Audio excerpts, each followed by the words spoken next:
March மாதம் 1வது வாரம், 2வது வாரம், 3வது வாரம் 3 வாரமும் போஸ்ட் மார்க்கெட் வீக்கெண்ட் ஃப்ரைடேல கொடுத்துருக்கேன். ஃபஸ்ட்டு 2 வீக்ஸில் கன்சல்டேஷன் தான் இருக்கும். 23 460 520க்கு மேலே போகாது. ஏன்னா அப்போ இருந்தது 23,000க்கு கீழே தான் இருந்துக்கிட்டு இருந்து. ஏன்னா 23 460 ரொம்ப ஸ்ட்ராங் ரெசிஸ்டன்ஸ் இருக்குது. அதுவும் 22,560 670 770 அதெல்லாம் கடந்து வந்தால் தான் 4th வீக்கில் 23,460க்கு மேலே போகிறதுக்கு சான்சஸ் இருக்கும் அப்படின்னு சொல்லியிருந்தேன். 3வது வாரம் முடிவு 23,350 மேலே 360 போயிட்டு க்ளோசிங் 3,360 இருந்துச்சு. 3வது வாரம் முடிவுலையும் கூட சொல்லியிருந்தேன் 23,460 ரொம்ப ஸ்ட்ராங் ரெசிஸ்டன்ஸாக இருக்கும். ஏன்னா 4வது வாரம் 27 மார்ச் செட்டில்மெண்ட் இருக்கு. 28ஆம் தேதி மார்ச் ஃபினான்ஷியல் இயர் 24-29 முடியுது. ஏற்கனவே 1 2 3 இந்த வாரம் எல்லாமே 3வது வாரம் கம்ப்ளீட்டாக ஷார்ட் கவரிங் தான் போயிருக்கு. மியூச்சுவல் ஃபண்டு நெட்ஒர்த்து மெயின்டைன் பண்ணுறதுக்காக ஷார்ட் கவரிங்லாம் விண்டோ ட்ரெஸ்ஸிங் விண்டோ அக்கௌண்ட்ஸ் இருக்கும். அதனால் 3வது வாரம் முடிவில் 23,350 முடிஞ்சுது. அன்னைக்கும் சொல்லியிருந்தேன் 23,260 ஸ்ட்ராங் ரெசிஸ்டன்ஸ் சப்போர்ட்டில் இருக்கும்.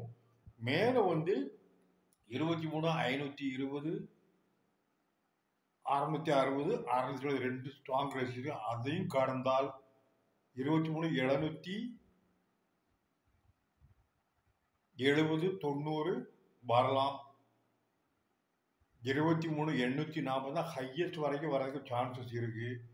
இதுக்கிடையில் சப்போர்ட் லெவல் ஒவ்வொரு நாளும் டெய்லி இன்ட்ராடேயில் வரக்கூடியதை சப்போர்ட் லெவல் அப் பண்ணிட்டு இருக்கேன். டார்கெட் ரெசிஸ்டன்ஸ் அப்டேட் பண்ணியிருக்கேன். மேலே இருக்குது. ஆஸ்வாஸ் க்ளோஸ்லி கன்சல்டேட்டட் 22,520 660 ஒரு 3-4 நாள் 2வது வாரத்தில் கன்சல்ட் இருக்குது. 3வது வாரமும் அதே மாதிரி புதன் செவ்வாய்க்கிழமை வரைக்கும் கன்சல்டேட் தான் 22,600. 3வது வாரத்தில் புதன் வியாழன் வெள்ளி மேலே முடிஞ்சு 23,350 க்ளோஸாக இருக்குது. இன்னைக்கு 23,704 ஹையில் போயிட்டு கடைசியில் க்ளோசிங் ஆனது 23,558 க்ளோஸ் ஆயிருக்கு. ஒரு 307 பாயிண்ட். ஆக மொத்தத்தில் 3rd வீக் 4th வீக்கில் மட்டும் ஒரு 1000 பாயிண்ட்டுக்கு மேலே க்ளோஸ் ஆயிருக்கு. இது நான் 4th வீக்கில் நடக்கும் அப்படின்னு ஏற்கனவே 1st வீக்கில் சொல்லியிருந்தேன். 3rd and 4th வீக்கில் கன்சல்டேட்டட் ஆகிட்டு இருக்கு. விண்டோ ட்ரெஸ்ஸிங் அக்கௌண்ட் இருக்கும். மியூச்சுவல் நெட்ஒர்க் காட்டுறதுக்குன்னா அது தான் நடந்துட்டு இருக்கு. வெள்ளிக்கிழமை சொல்லியிருந்தேன் 23,260 ரொம்ப ஸ்ட்ராங் சப்போர்ட்டாக இருக்கும் 4வது வாரத்துக்கு. இன்னைக்கு மார்க்கெட் ஓப்பன் ஆறுது 23,515 ஹை 704 லோ ஓப்பன் ஆகும்போது 23,360 இன்ட்ராடேல கொஞ்சம் கீழே போச்சு 23,330 கடைசியில் மேலே 704 போய் 23,558 க்ளோஸ் ஆகி நல்ல மாதிரியாக முடிஞ்சாச்சு. சார்ட்டை பார்க்கும்போது ஹை ஜம்பில் தான் போய்கிட்டு இருக்கு. புதன் வியாழன் வெள்ளி போன வாரத்தில் இன்னைக்கு திங்கக்கிழமை அதே இடத்துல திங்கள் செவ்வாய் அந்த 2 நாளும் கொஞ்சம் போயிட்டு போன 5 இந்த 6 வாரத்தில் மட்டும் 1 way மூவ் அப். அடுத்தால ஏற்கனவே சார்ட்டில் பார்க்கும்போது 23,770 860 2 ஸ்ட்ராங் ரெசிஸ்டன்ஸ் இருக்கு. நாளைக்கு செவ்வாய்க்கிழமை 25ஆம் தேதி சென்செக்ஸ் மந்த்லி எக்ஸ்பைரி இருக்கு.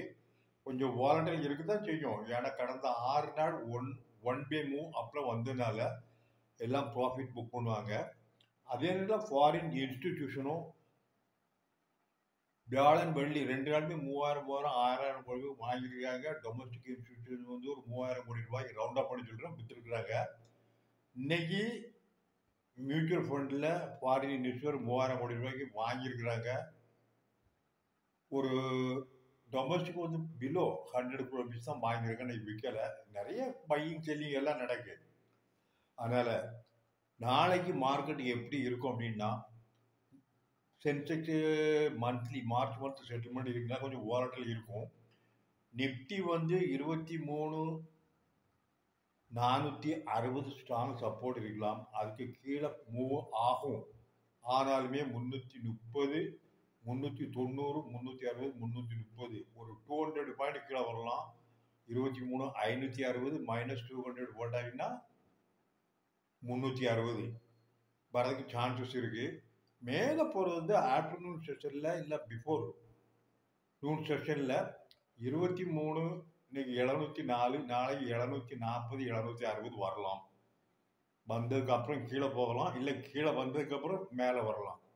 அது டைம் பாண்ட் யாரும் சொல்ல முடியாது. அவ்வளோதான். அதே மாதிரி பேங்க் நிஃப்டியை பார்க்கும்போதுமே இன்னைக்கு ஒரு 1100 பாயிண்ட் இன்னைக்கு போயிருக்கு. போன வாரம் ஒரு 4 நாள், இந்த வாரம் 5 நாள், மொத்தம் 5 நாட்டு ஒரு 2500 பாயிண்ட் ப்ளஸ்ஸாக இருக்குது. ஃபர்தர் மேலே எவ்வளோ போகணும்னு சொல்ல முடியாது. பேங்க் நிஃப்டியில் HDFC bank, ICICI bank, Kotak bank, Reliance Industries 3 சேர்த்து நிஃப்டிக்கு ஒரு 150, 160 பாயிண்ட் ப்ளஸில் போனிருக்கு.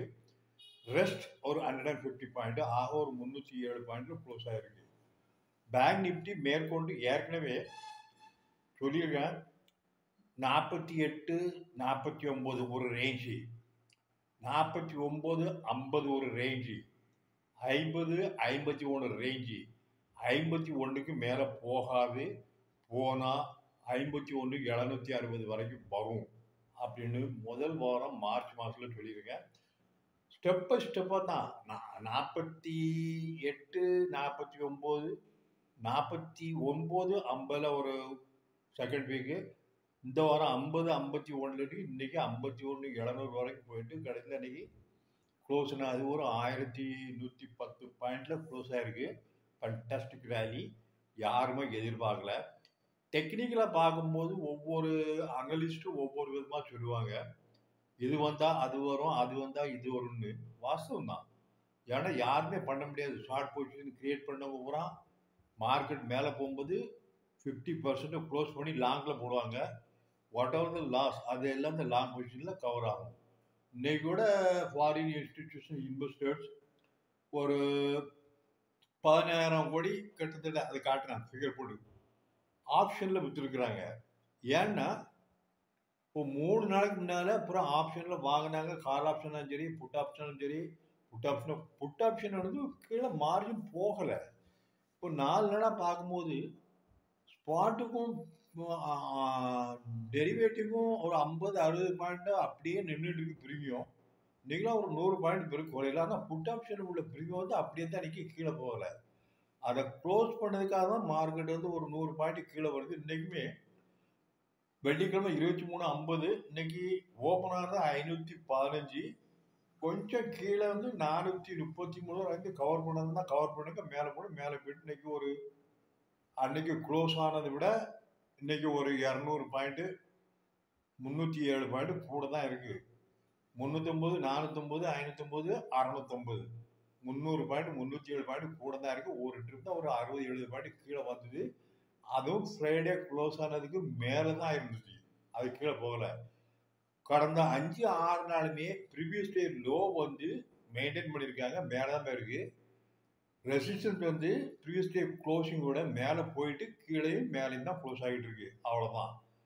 அதனால் செவ்வாய்க்கிழமை இப்போ சென்செக்ஸ் இருக்குது. புதன்கிழமை எந்த ஆப்ஷனும் இருக்காது, மைனராக தான் இருக்கும், வாலட்டில் இருக்கும்.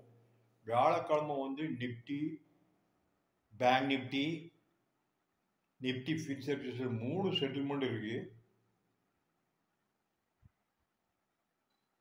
பார்த்துக்கிடுங்க. மார்க்கெட் எங்கே போகுதுன்னு யாரும் கண்டுபிடிக்க முடியாது. இது ஜஸ்ட் ஒரு க்ளூ தான் கொடுத்துருக்குறோம். டெக்னிக்கலாக பார்க்கும்போது ஒரு ரெசிஸ்டன் அடிச்சுன்னா அடுத்த ரெசிஸ்டன்ஸ், அந்த ரெசிஸ்டன்ஸ் வந்து அடுத்த சப்போர்ட்டாக வந்துடும். அந்த ரெசிஸ்டன் கீழே போச்சுன்னா சப்போர்ட் ரெசிஸ்டன்ஸ்லாம் மாறிடும். இது வந்து டெய்லி சேஞ்ச் ஆகிறது.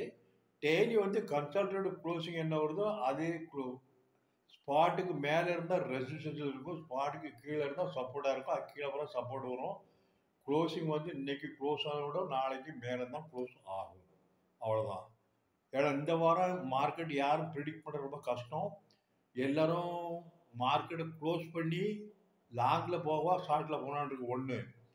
இப்போ ஒரு வாரமாக பிரசிடெண்ட் அமெரிக்கா டொனால்ட் ட்ரம்ப் சவுண்டே இல்லாமல் இருக்குது.